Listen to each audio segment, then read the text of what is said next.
Now move on to the main business of the evening, which is to hear a talk from Bryson. Bill, as I'm sure you'll probably know, is a hugely popular writer and author. For example, many books, such as A Short History of Nearly Everything. He is, of course, a former Chancellor of Durham University, one of the most involved previously at the university, and is belovedly named after our library, the Billy Bee. So, over to you, Bill.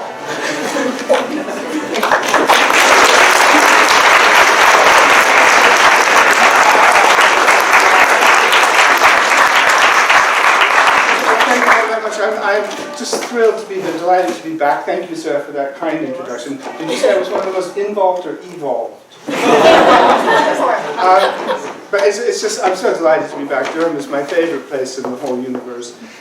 This is the only place in the world that calls me doctor and names buildings after me. So I have great honours for that reason alone. But I'm always treated like a famous person here, which is fantastic. I was just walking up by the science park yesterday and somebody jogged past and said, "Love your books." And I thought, wow, that's fantastic. That's so great. Because people don't, it's not like that in the real world, you know. Very occasionally, just very occasionally, because I live in England, very occasionally I'll get recognised on the streets of London. Somebody will stop and they'll say they like my books or something. But I have never been recognised in America, my own country. And I don't really think that I'm obsessed about it, but I just wish that just once somebody would come up to me and say, "Are you Bill Bryson? I really like your books." It never happened. And then quite recently, for the first time, it happened. I was in Vail, Colorado, and somebody recognized me. And I cannot tell you how thrilled I was. I've waited 35 years for somebody in America to recognize me. And the reason I was in Vail was that our son, Sam, our younger son, Sam, had graduated from university here in England, and then went straight off to America and got a job as a ski instructor, because he loves to ski. It's a perfect use of a degree in forensic science. and he went off, but he got a job as a ski instructor in Vail, and absolutely the happiest guy in the world, as you can imagine. It's a great job. Vail's a really nice place. He found some really good roommates, other ski instructors. They're sharing an apartment there, and as happy as anything. His first job out of college, you know, he just couldn't be any happier. And my wife and I decided to go over and visit him because we're quite fond of him, and we just wanted to see that he was happily situated. So we went to Vail, and indeed he was living in a really nice place, and met his roommates and went to dinner with some of them and saw that he was happily situated. And we spent a week there, and because Sam was working during the day, we had to kind of kill that time ourselves during the day. And one day I was just shuffling around in Vail Village, just looking at shop windows and stuff. And somebody called out to me he said, "Hey Bill, Mr. Bryson." And I turned around and some young man was approaching me across the square with his hand extended, obviously wanted to shake my hand.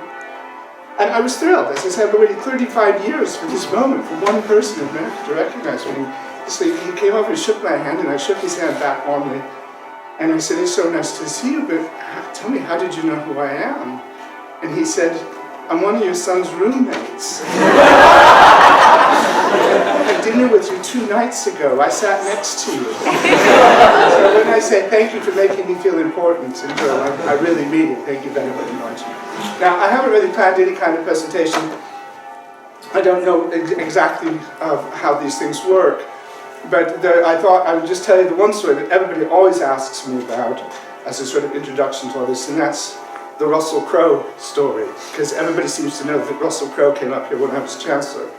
And the story behind that is that when I was Chancellor, Russell Crowe just read one of my books. He read my book on Australia and wrote me a fan letter and just said he really liked the book, and he said, "You know, the next time I'm in London, I'd like to shout you a meal."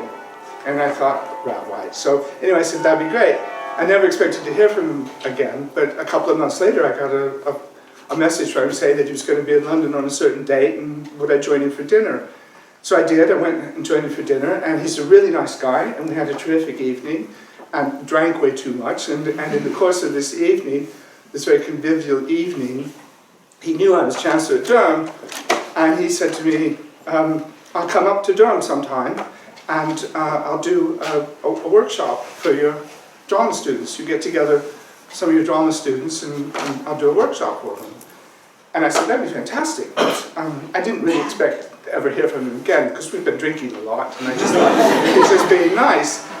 But blow me down, a couple of months later, I get a phone call from him. He said, "Hi, Bill, it's Russell. I'm going to be in England on such and such a date, and I can come up to Durham then. So get together, 20 of your best drama students, and I'll do a workshop with them." So I thought, that's great. I said, so exciting. So I hung up, and then it occurred to me, Durham doesn't have a drama department.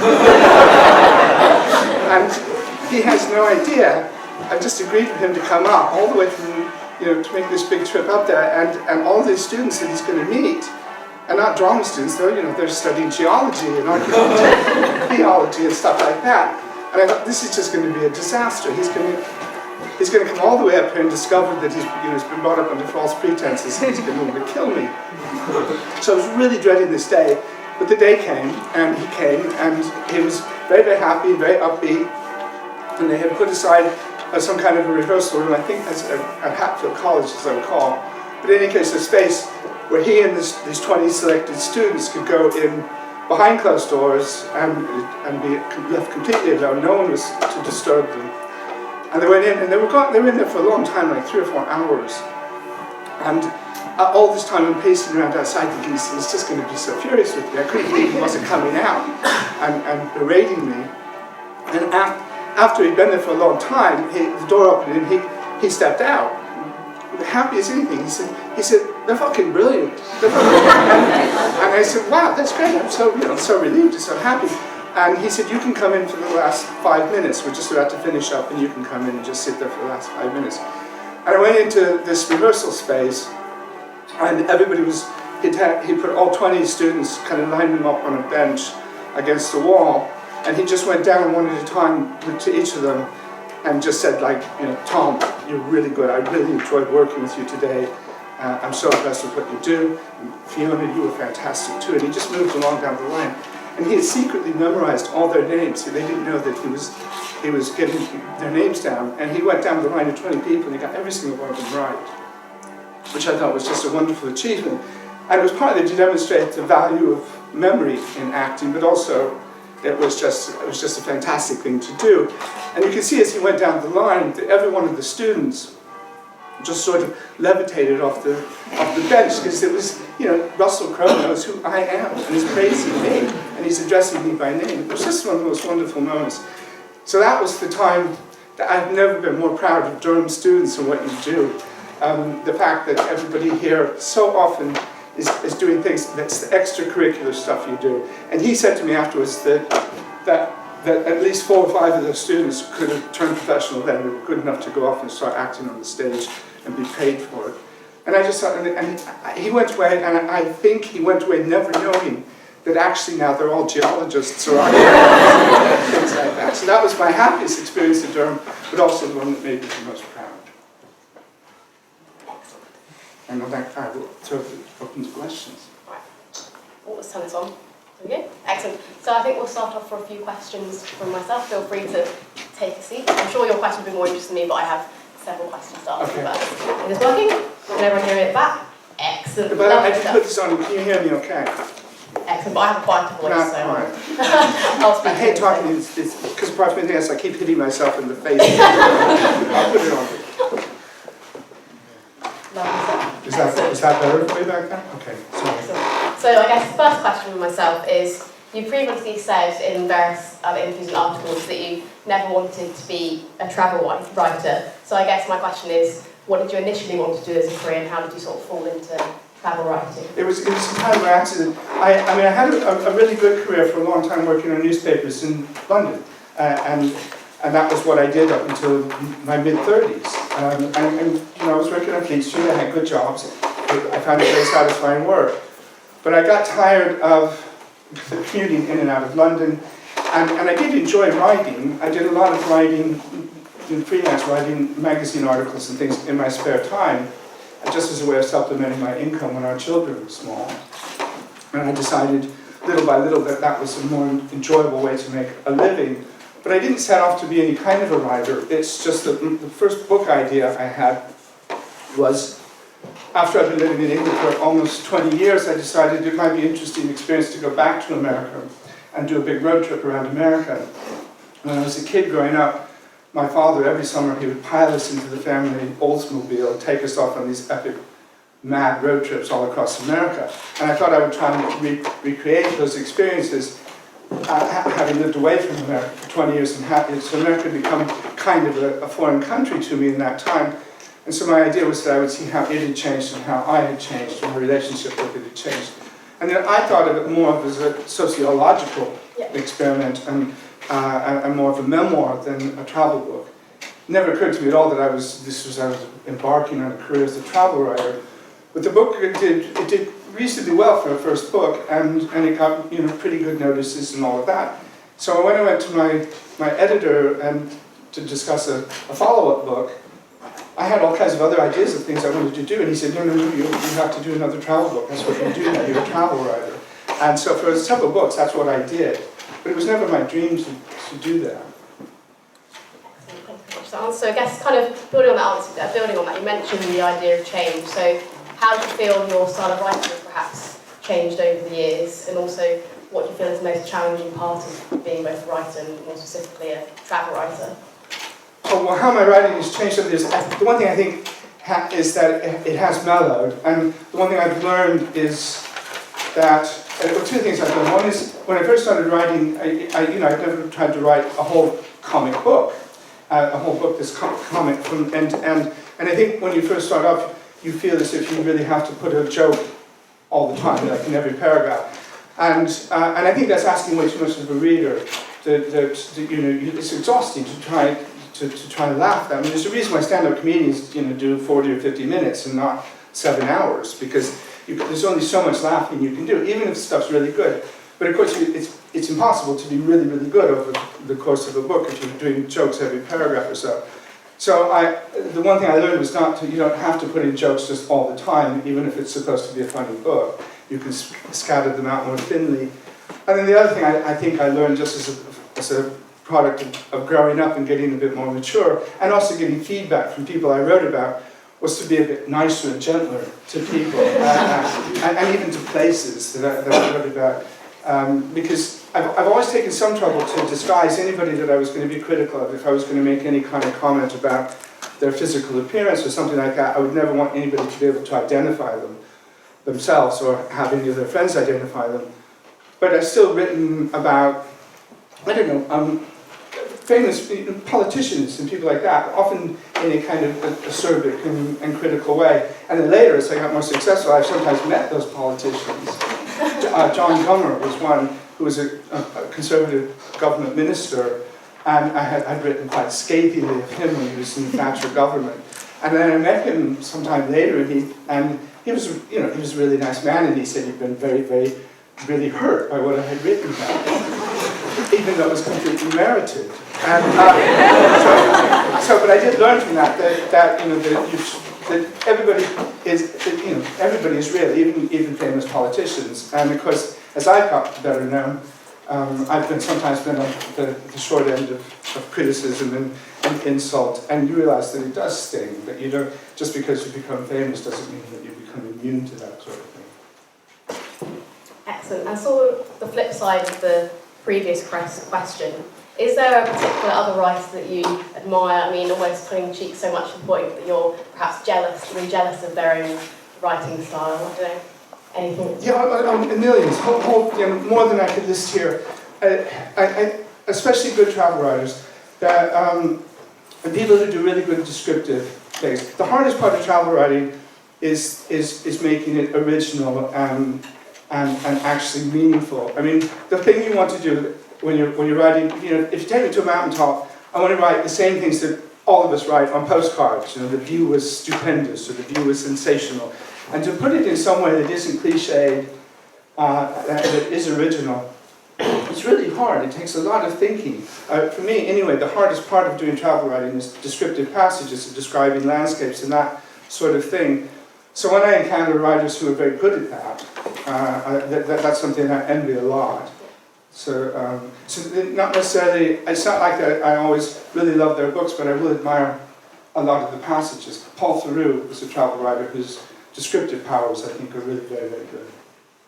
That's really good to know. So I guess I mean, it's a more specific question, but you mentioned in the prologue of A Road to Little Dribbling, more notes on a small island, that you were worried about taking the British citizenship test. I mean, you took it in Eastling, which is actually really near where I live. So was it actually as scary or anything as you thought? Well, no, in practice it's actually quite easy, because but you can't, not one of you can pass the British citizenship without studying for it, because they ask you all these questions that nobody knows the answers to. I can't quite remember, but one of them is, I can't think of the man's name, but it's something Mohammed, and you have to know who he was, a British person named something Mohammed.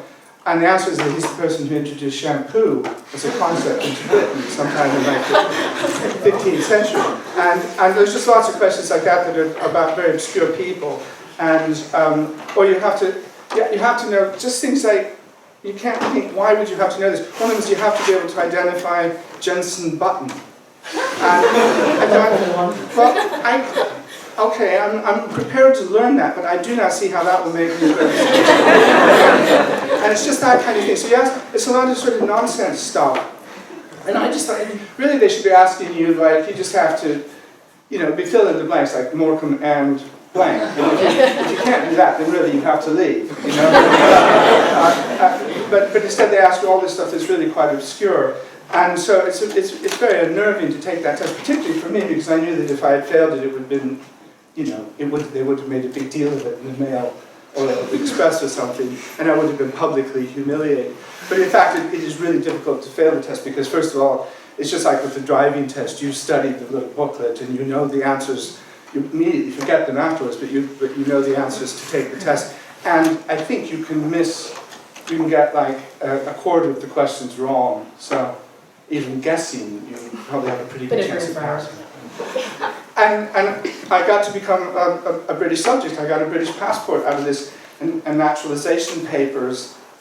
And it was a really strange experience, because I was just doing it really just to get my affairs in order, really. It wasn't an emotional commitment for me. I wasn't being threatened with deportation or anything. And I'd lived here for a long time. My wife is English, my kids were all here. So I kind of felt settled here already.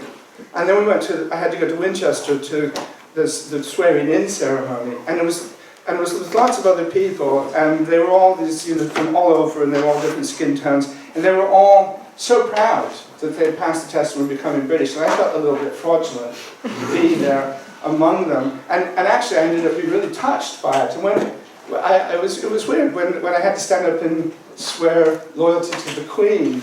I felt quite moved about that, even though I don't really have any loyalty to the Queen.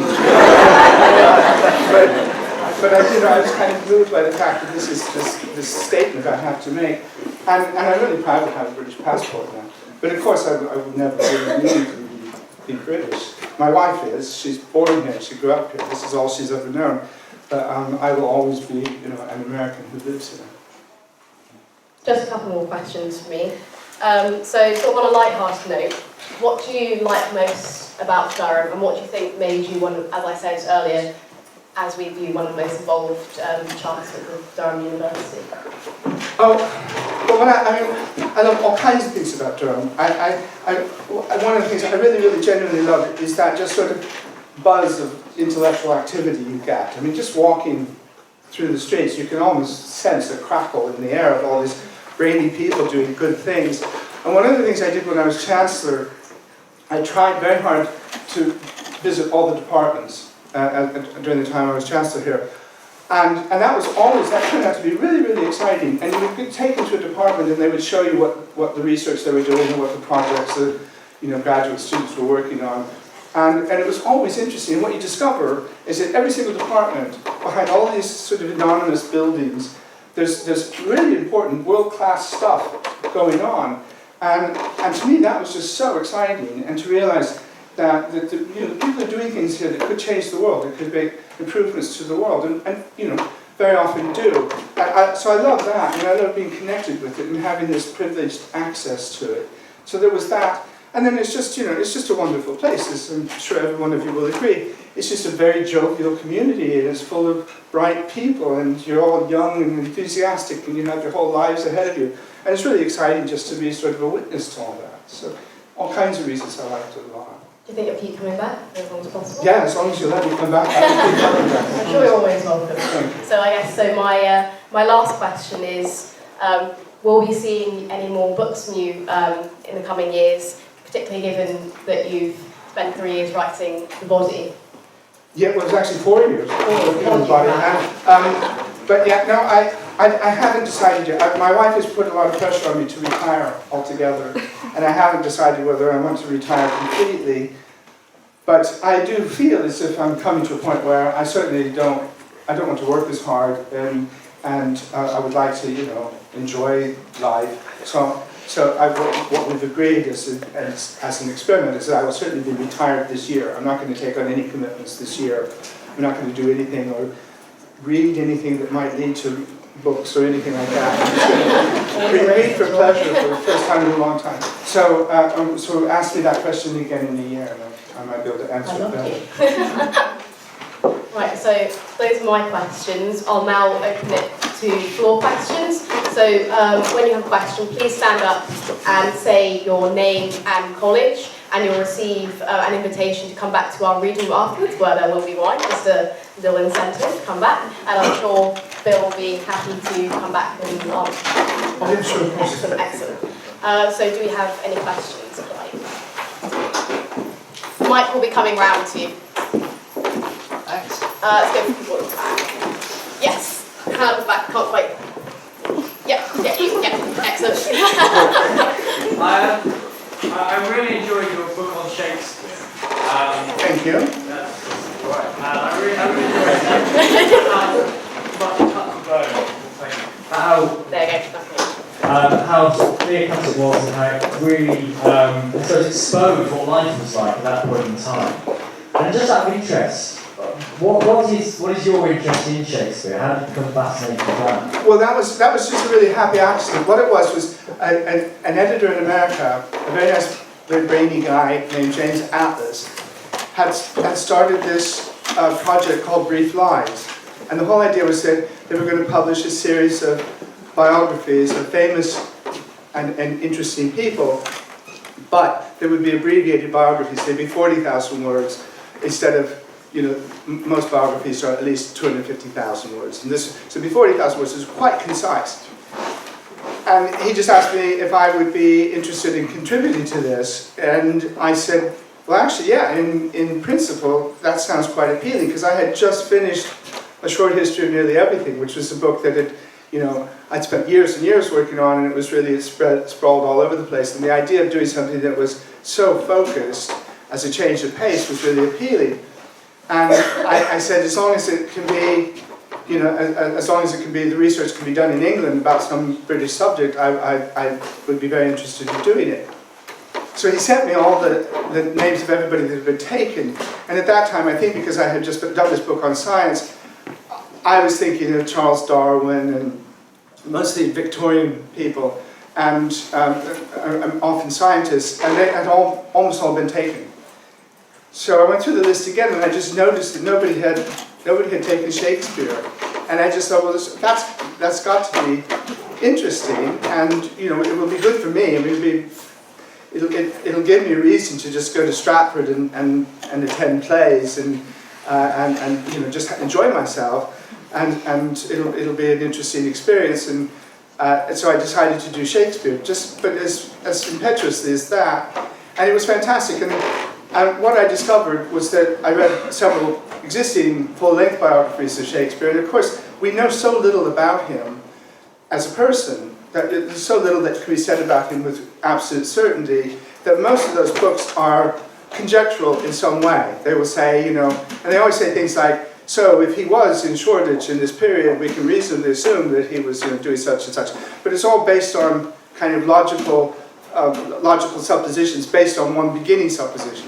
And so I thought what I'll do is I would just focus on what do we actually know about Shakespeare, what are the known facts. And that immediately made the book much more succinct. So it was quite an easy project in that sense, because we know so little about Shakespeare. In fact, we know so little about him that I realized I had to make the book also about the times in which he lived, to give him a sort of context and perspective on the whole thing. And I think I was just lucky, I just blundered into it, but I do feel that I was lucky in a really good way, because I do genuinely think that Shakespeare, out of all of these people, he was the one who most suited an abbreviated biography, simply because so little is known about him. Thank you. Excellent. Do we have further questions? Go before further back. Anyone behind the pillars, I think that's good. Yes. Yep, in the middle. Yep, in the yellow jumper. Jon Snow. Yeah. Jon Snow. I'd just like to ask why. So you became Chancellor in 2005 or something like that. Correct. How did that happen? How did that happen? You say that with such a tone of wonder. No, what happened? That was the question I asked myself. What it was simply I wrote warm things about Durham in a book I wrote called Notes from a Small Island, which was me traveling all around it. And on the basis of that, they gave me an honorary degree because I said such nice things about Durham. And I came up to accept the honorary degree, and I said even more nice things about Durham in my acceptance speech. And then they invited me to be Chancellor of the University.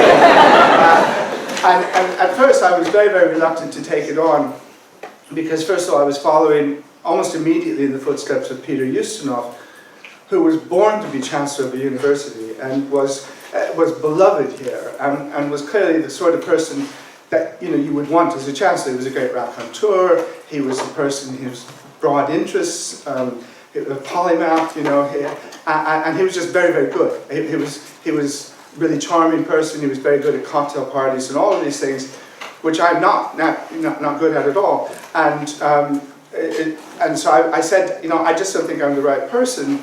But Kenneth Kalman, who was the Vice Chancellor at the time, just urged me to try it. And so I said I agreed to give it a try, and found I loved it. And when I first came up here on my first visit, I said to him, because I come from, all my educational background has been in America, I said, I don't even know what a Chancellor does. What is the Chancellor do at a British university? And he said he had this wonderful Scottish accent, which I can't do, but he said it this sort of thoughtful way. He said, well, the Chancellor is very like a B-day, and everyone's pleased to have them, but no one knows quite what they're for.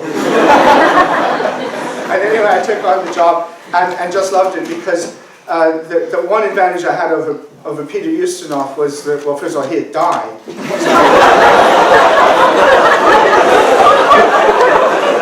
That was a very distinct advantage. But I mean, quite tragically, he had been increasingly frail in his final years. And the one thing I did was I was comparatively young compared with him, and able to bring a certain amount of genuine enthusiasm to it. And it was so wonderful for me to be just let loose on this giant institution. And as I said, I tried to visit all the different departments and meet as many people as I could. And it was just so stimulating and exciting. So that's what I did. And the one thing, of course, you have to do as Chancellor, because it's expected of you, is attend every graduation ceremony and you shake every hand of every person. And that, again, is really quite surprisingly wonderful. You expect to be very bored with it, but in fact, I'm the one who gets to see the faces of each graduating student as they come up onto the stage, and it's really quite inspiring. So I miss it very much. I wish I hadn't had to step down. I wish I could still come up here regularly, but it's quite a commitment to be a Chancellor. Any questions coming? Where is it goes? Oh, who's over that side? Yeah, on that side, the green jumper. Yeah. Wait, microphone is coming to you. Yeah, I'm Regine and I'm in John's College. So Into the Woods was, A Walk in the Woods was the first book that I read of yours. And I was just wondering if you've seen the film version, and if so, what you thought of it. Yeah, the very first time I saw the film version was at the Sundance Film Festival. And I was sitting in a small cinema there, seated between Robert Redford on one side and my wife on the other. And I had never seen this film, and I had nothing to do with the making of the movie. They bought the rights in the book. And originally it was going to be a reunion movie with Robert Redford and Paul Newman. And then Paul Newman got cancer and died. And so the whole project fell into abeyance for years. And then suddenly, from out of the blue, somebody emailed me and told me that they were about to start filming. It was up and running. But I didn't take part in it in any way. I wasn't consulted. It was, I was completely separate as a project. So, but when they decided to premiere it, they invited me and my wife to Sundance, and it was wonderful. We got to spend the whole day with Robert Redford at his resort, the ski resort there, and he's the most terrific human being, really, really nice guy. But as I say, I hadn't seen the movie at all, and so we sit down in this cinema, and the lights go down, and up on the screen comes Robert Redford answering to my name. And it was so bizarre, as you can imagine. This is Robert Redford saying he's Bill Bryson, and I just wanted to nudge him and say, I'm Bill Bryson, what are the chances?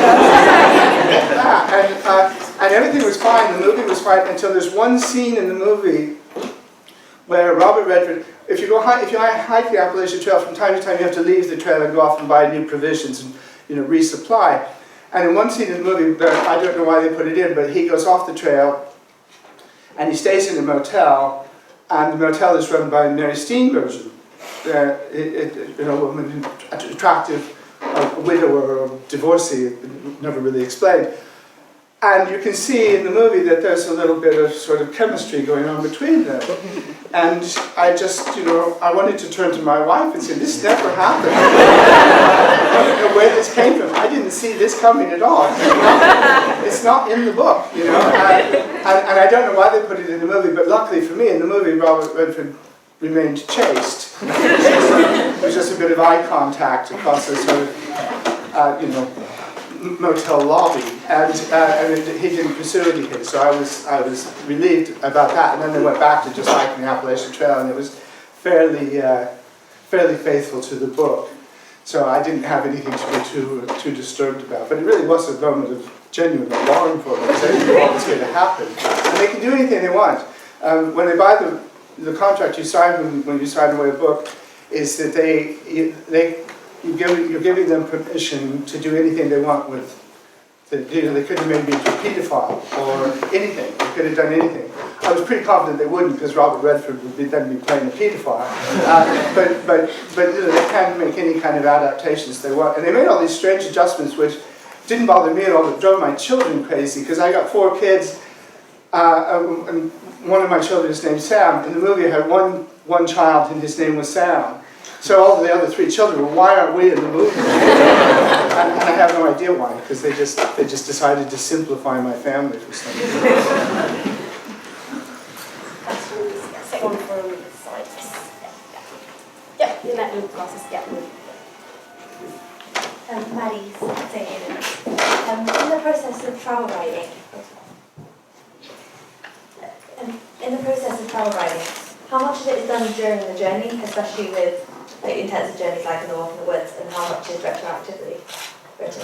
Oh, yeah, that's a really good question. And the answer is, it depends very much on the book. But Walk in the Woods, the real problem I had was, the day-to-day problem I had was that nothing happens. You go walking in the woods, and sometimes you have good days and sometimes you have bad days, but every day is basically the same as every other day, because walking is just the most repetitive activity a human can engage in, and so you're just all day long, all you're doing is walking, and I was sort of writing up a diary every evening, and all I would write, evening after evening, was just spent the day walking, really tired, and that was all I had to record, and I just thought, I don't know why we're doing this, because I'm never going to get a book out of this, there's just nothing happening.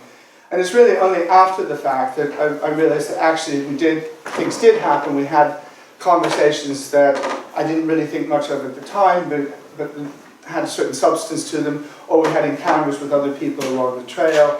There was very, very little in the way of notes when I left the trail. And I was very concerned about that. And even as it was, when I wrote the book, from the book, there's no overmatter. There isn't anything that was remotely interesting or relevant in my life during the period of walking the Appalachian Trail is in the book, because I didn't have, I needed everything to fill it out. Other books I take, the approach is more conventional. I take notes as I go. I take a lot of really terrible photographs. I mean, often just sort of sticking a camera or my phone out a car window just to sort of act as an aide-memoire for what a landscape is like. But then I will sometimes spend an hour in a motel at the end of the day jot down notes and try to remember things. So it depends very much on the project. Excellent question. Let's take a few more. Yeah, further back. Yes, in the green room. Yes, yeah, that's right. Yeah. Yeah. Wait for Mike. Hello, I'm Michael. I'm great, and I must confess with great shame that I've never read any of your books. That's okay, I never met you until this moment. Which book is most meaningful to you, and which one were you most proud? Which one are you most proud about? Okay. If you've never read my books, what do you care? I'm only teasing. I'm just teasing you. Are there actually? There are people. Oh, hello back there. I didn't know. Yeah, people lurking around the pillars. Yeah. My favourite of my books. We were talking about this at dinner before we got here, and it really does. It depends on what I'm thinking about. I mean, some books I'm really fond of because they were very good for me economically, and other books were I'm very fond of because I just enjoyed doing them. And probably the book that I found the most pleasurable to do, it was not necessarily the most rewarding, but the most pleasurable to do, the easiest to do, was a book about growing up in America in the 50s, which is called The Life and Times of the Thunderbolt Kid. And Thunderbolt, one word, if you're writing that down. And that was, and what was great about doing that book was it was just all I had to do was remember my childhood and remember what it was like to be a kid in middle America in the middle of the 20th century. And it was a great time to be a child in America. It was a period of great prosperity. I was born in 1951, so just after the war. And my wife was born here in England at much the same time. And there was so much physical rebuilding going on in Britain. I mean, when she was born, we still had rationing, even though it was 8 years after the war, because there was just so much recovery to do here. Whereas America, of course, had no bomb damage at all. And so as soon as the war was over, all of these undamaged factories were able to stop making tanks and armaments and just start making washing machines and televisions and stuff. And so this was the time of America's greatest prosperity. It was certainly relative to the rest of the world. I mean, there's never been a greater disparity between the richest nation in the world and the next second, third, fourth, fifth, and so on nations in the world. And America was number one. So it was a great time to be a kid. And I think for most people, if you have a reasonably happy childhood, the experience of childhood is probably fairly universal. And what has been interesting to me was the number of people who've read my book, very often from the same generation as me, but not necessarily, but from all over the world, from lots and lots of different places, and said that the book reminded them exactly of their own childhoods, even though they were from New Zealand or Canada or wherever.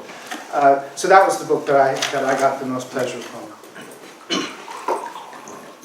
Excellent. Further questions? Whoever's sticking their arm around the pillar, go ahead.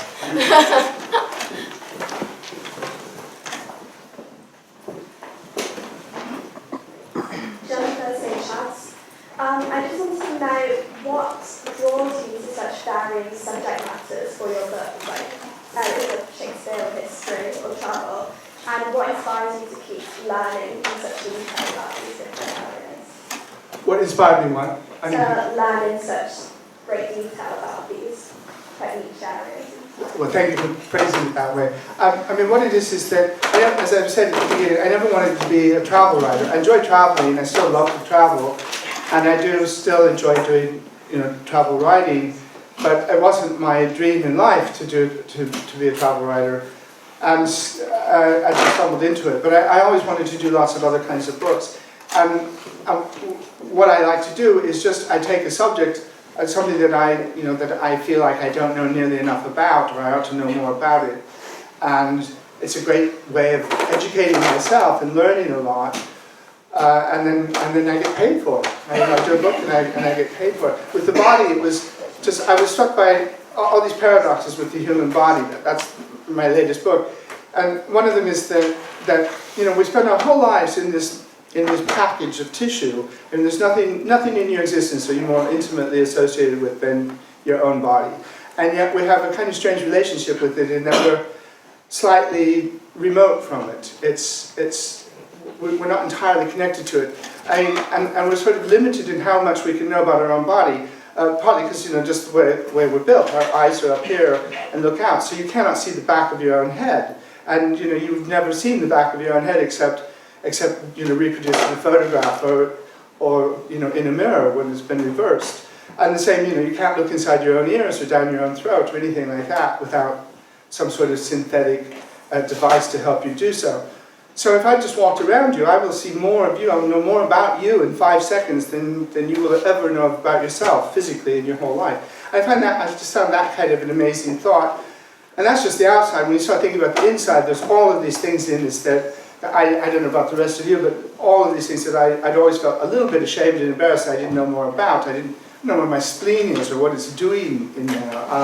I've often wondered, what's the difference between tendons and ligaments, and with blood types, why is it A, B, and O? What happened to C, D, E, F, G, and so on. And just questions like that. And so really it's just a curiosity to know more about the body. And so I spent 4 years doing research, reading a lot, then talking to experts, and then reading more and going back to the experts and that kind of thing. Really just to educate myself about it and looking for the things that I thought were interesting.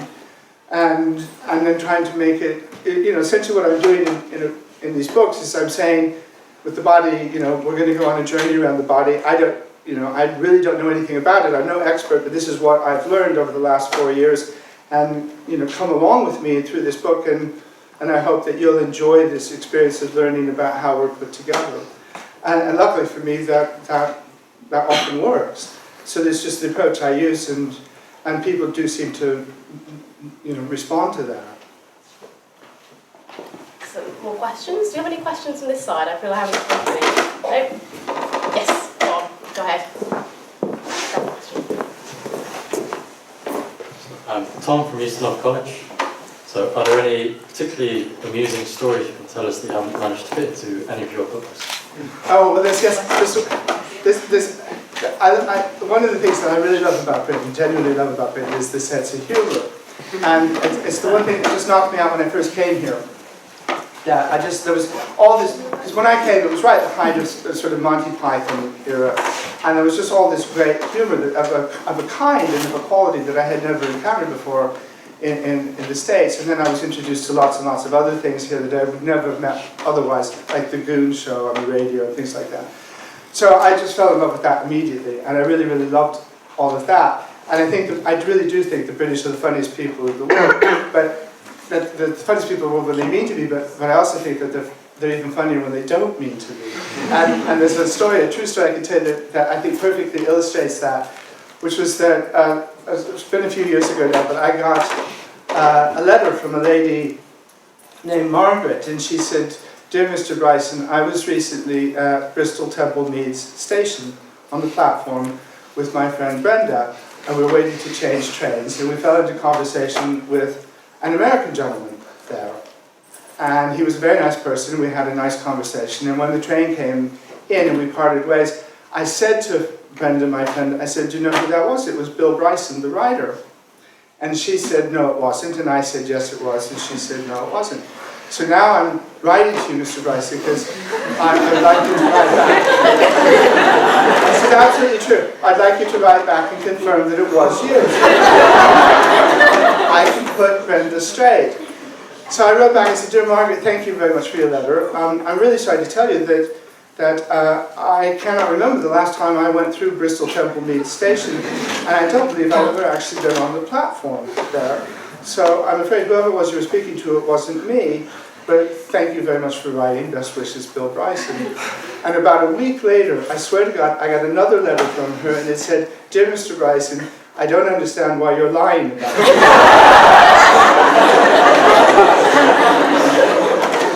And I can't work out exactly why it is, but that can only happen in Britain. Anyone else? You want something like that one? Get it at the back. Yep, one first. Go ahead.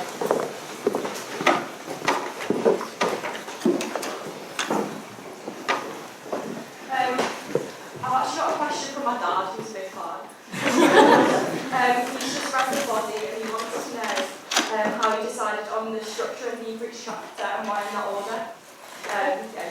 That's actually a really interesting question, and it's something I struggled with a lot, because initially I thought I would just do a tour around the body. I start at the head and just work my way down and go through the body in some kind of systematic manner.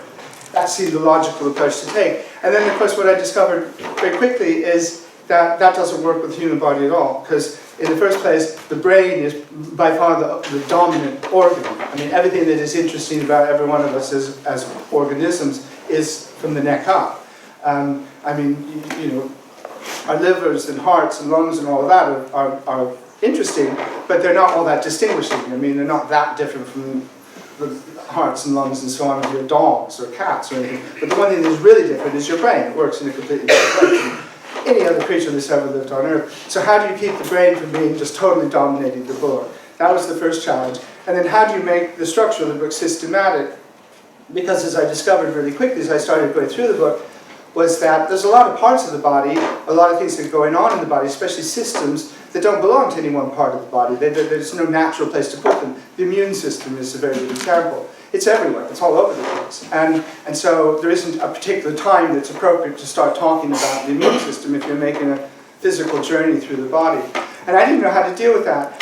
So I couldn't decide how to organize the material correctly. And what I did was I went to a university library, Nottingham University Library. My son is a doctor in Nottingham, and I had access to their library. And I just looked at a lot of medical textbooks to see how they were organized, just anatomy books to see how they had organized the material. And they were all over the place too. So there isn't a really systematic, logical way to go through the human body. And when you reflect upon it, that makes perfect sense, because what is magical about the body is that it's all interconnected. It's really one system with all these different parts, all working to a single goal, which is just to be you and to keep you going. And that's really quite, when you stop to think about it, it's the most magical thing in the world. I mean, every one of us is a universe of 32 trillion cells, and every one of those cells is an independent entity. There's no one cell that's arguing the others around or telling them what to do. Every cell is completely independent, and it's either sending out chemical signals or responding to chemical signals, but in a totally random, seemingly chaotic way. And yet, you put those 32 trillion cells together, and somehow, out of all this frenzied activity that they're all undergoing, it makes you, this lovely young person who's sitting there calmly and thinking about things and making jokes and laughing and enjoying life. And that's the truth of every one of us. To me, that's the absolute miracle of life, is that somehow there's all this coordinated activity that produces a living, breathing human. It's actually quite just as miraculous in a way for a nematode or any living organism. But for a human, because we are humans, it's something I think we can all relate to. That was probably a much more complicated answer than we were hoping for. Excellent. We'll take 3 or 4 more questions. Yes, over there. Yeah. Yes, your hand up. Yeah. Behind the partitions. Emily Gray College. In those small islands, you mentioned briefly the move from the Fleet Street of the printing industry. I was wondering if you might elaborate on that a bit more. Well, I heard Fleet Street and the move. What was the question really? What's your recollections of the move from Fleet Street of the journalism industry, especially the printing? Oh right. Well, it was I was there just when we went from hot metal, physically setting, typesetting, to electronic setting, and this was all thanks to Rupert Murdoch, and I worked on the Times at the time, and nobody there knew, or almost nobody knew. I certainly had no idea, and people working around me had no idea. But he was set up this, in great secrecy. He set up this alternative printing works in Wapping, a gigantic facility where you could print not only the Times and the Sunday Times, but the Sun and the News of the World and all these other titles at that time. And it was all done in great secrecy. And then one day he just announced that he was sacking all the print unions and all the clerical staff and moving everybody else, which was just really a bunch of craven journalists, to Wapping to take over and start producing the newspaper there in a new style. And this was in the 1980s, and the result was the biggest civil disturbance in Britain in the 20th century. The riots were just ferocious. and it wasn't just disaffected print workers, but you know, miners from northern mines and people, everybody who was angry with the Thatcher government, which at that time was everybody, and it sort of all, just thousands and thousands of working people with genuine grievances that weren't necessarily connected to the newspaper industry at all, but they just came there and made that a kind of focal point for their protests. And we as journalists were scabs, and we were sort of the victims of this Rupert Murdoch's you know, clever maneuver. And so, you know, I was going in and out of Wapping every day, and you know, when we left in the evening, people would be throwing bricks at our cars, and it was very, very unnerving. And really, you know, I mean, I'm speaking for myself, and I think for most of the journalists, you know, we really felt on the side of all of the strikers, and yet, you know, I'm too cowardly and economically vulnerable to resist what Murdoch was doing. So, along with lots and lots of other people, that's why The Independent started as a newspaper, and a whole bunch of us left the Times as soon as we possibly could, and went off and started this new newspaper, The Independent, which in its early days was a huge success and was kind of seen as a noble alternative to Rupert Murdoch and his evil empire. And so I was very sad when The Independent folded and vanished from the scene, because although it was a completely different newspaper by the time it closed, it had this initial heroism that I think was forgotten and overlooked even when people were writing obituaries about it when it closed. Excellent, right. I'm going to take 3 more questions. Don't worry, if you don't get picked and you still have a question, we'll try and squeeze you into a reading room afterwards, so please come up and collect an invitation from our secretary here afterwards. So, last 3 questions. We'll go for someone of you've got a large group. Yes. I'm Sophie from Josephine Butler. If you were a student of Durham, what college would you like to be part of? Well, as you can imagine, I love them all. Now, I don't even know how college places are distributed. That was always a great mystery to me. And even tonight, I was just thinking about it. Out of all the things you could get up and say about yourself, apart from your name, I think it's interesting that the college is the thing that you choose to identify yourself by, rather than say what you're studying or something.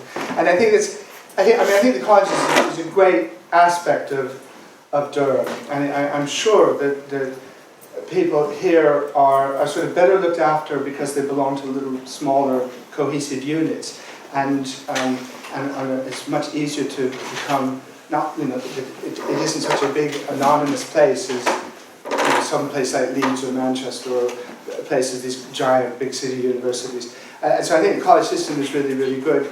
But I've never quite understood this attachment to colleges, because I think it's great, but it's not something, I guess because I am sort of neutral about it, that I don't have any particular attachment to any of them, which would, you know, would be very bizarre if a Chancellor did. I mean, you're supposed to be completely aloof from that kind of thing.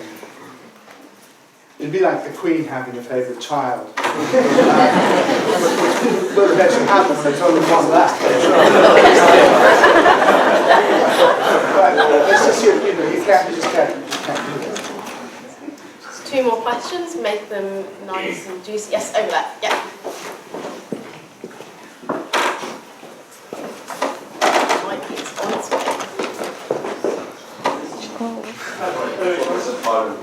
Huh? Oh, in the check shirt, yeah, green and white, yeah. Sorry. Comes to the reading afterwards anyway. If you have a dinner party, invite anyone who wants to say that thing, who would you invite? Well, that's a really interesting question. I've always kind of felt that I've never really quite understood that. Because I think, I mean, there's lots of people I would love to invite, but I mean, just imagine it. Because you spend the whole meal explaining to them why they're not dead anymore. And then saying to them, you know, you want to make this meal last because after dessert you have to get back in the ground. So I think it's quite a bizarre experience, really, if you just reflect upon it. So I've never quite understood that question, but of the people that, you know, if I could meet and have some sort of contact with, the most obvious candidate would have to be William Shakespeare for me, partly because I did a book on him, but also because he is, is so much an interesting human being, and yet we know so little about him. And I would just love to know what kind of guy he was. My suspicion is that he was that he was a really nice, likable human being. He's obviously a sensitive soul and could relate to lots and lots of other people in lots of conditions. And I hope, so I would really hope that he wasn't just some prat or some arrogant prig or something. But I would love to meet him. And then after that, I don't know. But I mean, you'd have, if you were really doing this as a serious exercise, you would have to think really hard about which would be the most valuable, which would present us with the most useful information, the kinds of things so you might choose a hominin or something, or like a Neanderthal. But again, it probably wouldn't be a really successful dinner party. But it would be interesting just to see what they're like, or how they were, or a Denisovan, or somebody like that, just to see what they're like. And as it's fantasy, then presumably you'd be able to speak to them, so it'd be quite interesting to interview a Denisovan and just say, what were you doing in that cave for all these hundreds of thousands of years? But again, because it's just such an impossible thing, I don't know really how you would arrive at a definitive list of people. I'm sorry to be a bit disappointed, but I do think you have to be practical about these things. Right, last question, no pressure, make a good one. I'll take another one from the back. So, yep, on the right hand side, yep, go ahead. Yep. Hi, I'm Sam from Ladies.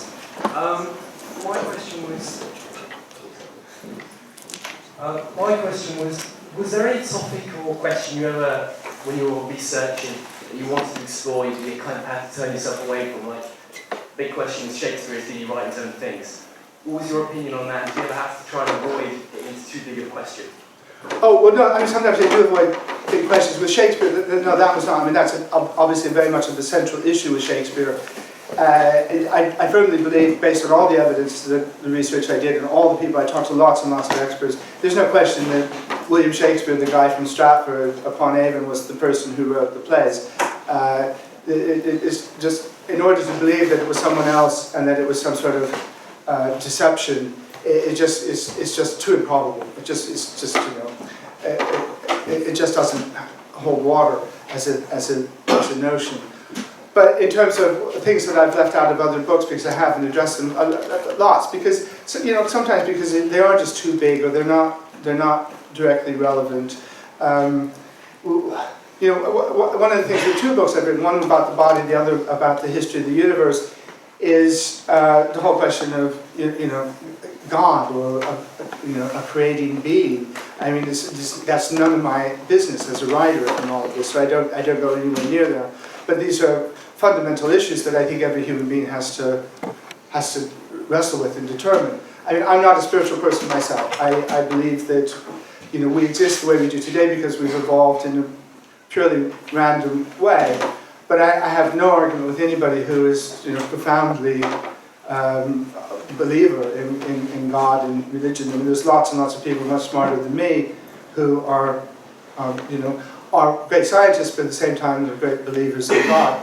So this isn't something that I would ever address in the book, because it's not something that can be factually demonstrated one way or the other. It's fake, which is another issue altogether.